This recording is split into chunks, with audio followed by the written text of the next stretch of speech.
కొత్త సామాన్లు కొంటాం, కొత్త సామాన్లకు పాత సామాన్లు రేపులు ఇస్తాం. ఆలస్యం చేసి అన్నా ఆగనా అన్నా, ఈ ఛానల్ నాకు ఇస్తావా? అన్నా నేను యూట్యూబ్ లో వీడియోలు చేసుకుంటా ఉంటా అన్న. ఈ ఛానల్ నాకు బాగా ఉపయోగపడుతుంది అన్న. ప్లీజ్ అన్న నాకు ఇంతకీ ఎంతమంది సబ్స్క్రైబర్లు అన్నా.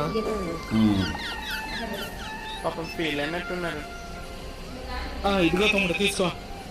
థ్యాంక్స్ అన్నా. 200 తమ్ముడు. అన్నా 100 రూపాయలు ఉందన్నా. పాపం పేదోడు ఉన్నట్టున్నాడు, బాగా కష్టపడుతున్నట్టున్నాడు. సరే మనం అంతా సాయం చేస్తాం. సరే అవన్నీ తమ్ముడు. ఇదన్నా రోజు 100 వీడియోలు పెట్టాముడు. ఏంటన్నా చాయ్ పాత్ర సామాన్లు కట్టావా? లేదన్నా ఇప్పుడే దగ్గర నేను కొన్నా. ఎందుకు ఇచ్చినావన్నా? 100 రూపాయలు తమ్ముడు. నేను 200 ఇస్తాను. నాకేనా పాపం వద్దులే, డబ్బులు ముఖ్యం కాదు. లేదు తమ్ముడు, అతనికి ఇచ్చేసిన. సర్లే అయితే అన్నా ఇదిగోన్నా 200 నాకేనా?